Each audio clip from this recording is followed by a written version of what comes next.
అనుకుంటున్నారేమో. Clean save, మంచి hair style, మంచి బట్టలు, బైక్తో అత్యంత ప్రియమైన మాటతో ప్రారంభమవుతుంది.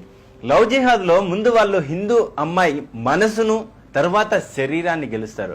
వాడు వేసుకున్న చెడ్డీ మొదలు అన్నీ కిరాయివే. దీని వెనుక పెద్ద వ్యవస్థ ఉంటుంది.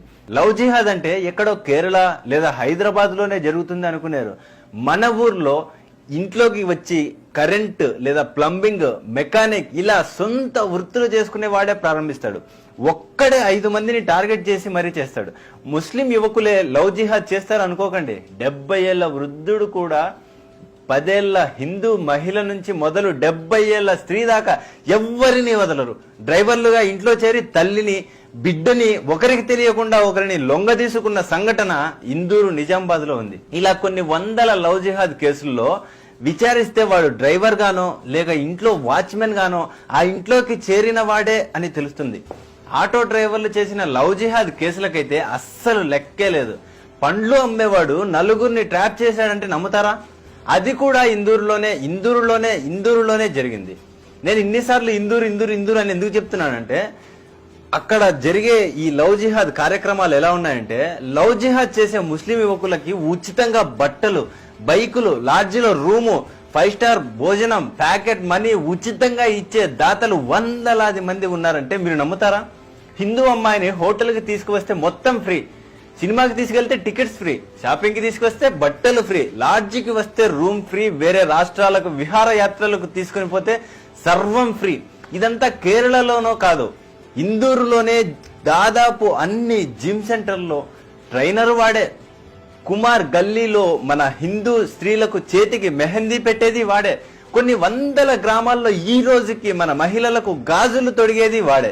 హోటళ్లు, జొమాటోలు, క్యాబ్లు, ఆటో డ్రైవర్లు ఇలా ఒక్కటేమిటే, మన నిత్య జీవితంలో సగానికి పైగా పనులను మనమే వాళ్లకు మార్గం సుగమం చేశాం.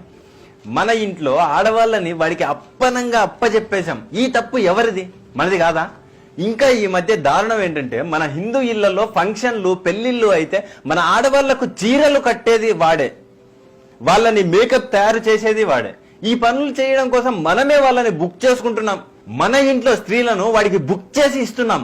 నగరాల్లో అయితే మన హిందూ మహిళలకు మత్తును అలవాటు చేసేది వాళ్ళే, చివరికి మత్తుకు బానిసలుగా మార్చేది వాళ్ళే, మత్తులో మదించేది వాళ్ళే. డేటింగ్ యాప్స్, ఫ్రెండ్షిప్ యాప్స్ పేరుతో ఇన్స్టాగ్రామ్ ఇలా మొత్తం సోషల్ మీడియాలో హిందూ అమ్మాయిలు, మహిళలే టార్గెట్ గా పెద్ద ఉద్యమం నడుస్తూ ఉంది.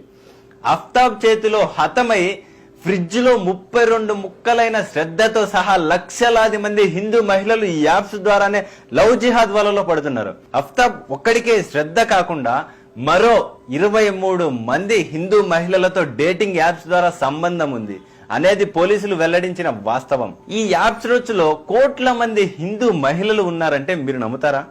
ముఖ్యంగా బతుకు తెరువు కోసం గల్ఫ్ వెళ్లిన వారి భార్యలు, కూతుర్లు, ఒంటరి మహిళలు వీళ్ళ టార్గెట్ లో ముందుంటారు. సాఫ్ట్వేర్ కంపెనీల్లో అందంగా కనిపిస్తూ లక్షల మంది హిందూ అమ్మాయిలను చెరిచేశారు. లవ్ జిహాద్ కి కారెవరు? అనర్హం. 10 సంవత్సరాల అమ్మాయి నుంచి 50 ఏళ్ల మహిళ దాకా అందరూ వారికి కావాలి. ఇదంతా చేస్తే వాళ్ళకి ఏమొస్తుంది అనే అనుమానం మనకు రావచ్చు. సింపుల్, హిందువుల సంఖ్య తగ్గుతుంది, ఈ హిందూ మహిళ ముస్లిం అవుతుంది, కాబట్టి ఆవిడకు కలిగే సంతానం ముస్లిం అవుతారు. హిందూ పురుషులకు భార్యలు ఉండకూడదు, దొరకకూడదు. అలా దొరకని స్థితిలో వాడు భార్య కోసం మతం మార్చుకోవడానికి కూడా సిద్ధపడతాడు. హిందువుల కూతుర్లు, భార్యలు, ఆస్తులు, సంపాదన వాళ్ళ సొంతం అవుతుంది. హిందువుల జనసంఖ్య తగ్గాలంటే ముందు హిందూ ఆడవాళ్ల సంఖ్య తగ్గాలి. ఆ హిందూ ఆడవాళ్లను లొంగ తీసుకున్న అనంతరం వాళ్ళతో కలిసి వీళ్ళు కనే సంతానమంతా ముస్లింలు అవుతారు. తద్వారా ఏ దేశంలో హిందూ జాతి లేకుండా చేయాలనేది వాళ్ళ లక్ష్యం. హిందూ పురుషులు జీవితం అంతా కష్టపడి ఆస్తులు సంపాదిస్తారు. వాడు కేవలం మన ఇంట్లో పిల్లను చేసుకొని ఈ ఆస్తిని అప్పనంగా అనుభవిస్తాడు. చివరికి నిన్నే తన్ని తరిమేస్తాడు. ఇది నిజం, ఇదే నిజం. ఇప్పటికైనా తెలుసుకోండి. చదువు కోసం గ్రామాల నుంచి నగరాల్లో హాస్టళ్లలో ఉంటున్న అమ్మాయిలు, తండ్రి లేని అమ్మాయిలు, నలుగురు కలిసి రూమ్ తీసుకొని ఉంటున్న అమ్మాయిలు, చిన్న చిన్న సమస్యల్లో ఉన్న మహిళలు, ఇలా ఒక్కటి కాదు అన్ని కోణాల్లో వాళ్ళ నెట్వర్క్ ఉంటుంది కూడా. దీన్ని ఆషామాషిగా తీసి పారేస్తే రేపు నీ కొంప కొల్లేరవుతుంది. నిద్రపోతున్న హిందువులారా లేచి సావండి, లేకపోతే ఇది నిజంగా చావే. దిక్కు అంబానీ కూతురు భార్య దగ్గర నుంచి అడుక్కు తినేవాడి కూతురు భార్య దాకా అందరూ వాళ్ళ టార్గెట్లే. ఎవడి స్థాయిలో వాడు ప్రయత్నించి పడేస్తాడు. నువ్వు జీవితం అంతా నానా తప్పులు చేసి సంపాదించినదంతా ఒక్క రాత్రిలో నీ కూతురే వాడికి దోచి పెట్టేస్తుంది. ఈ బాధ భరించలేక నీ గుండె ఆగిపోతుంది. అప్పుడు నీ కథ సుఖాంతం అవుతుంది. కేవలం హిందూ మహిళలే వీళ్ళ టార్గెటా? కాదు, హిందువులు మొదటి ప్రియారిటీ. క్రైస్తవులు, నాస్తికులు, సిక్కులు, జైనులు, పార్సీలు, ఒక్కరేమిటి ముస్లింలు కాని వారందరూ వాళ్ళ టార్గెట్లే. కాబట్టి మన ఇళ్లలో ఆడవాళ్లకు ఈ కుట్రను అర్థం చేయించండి.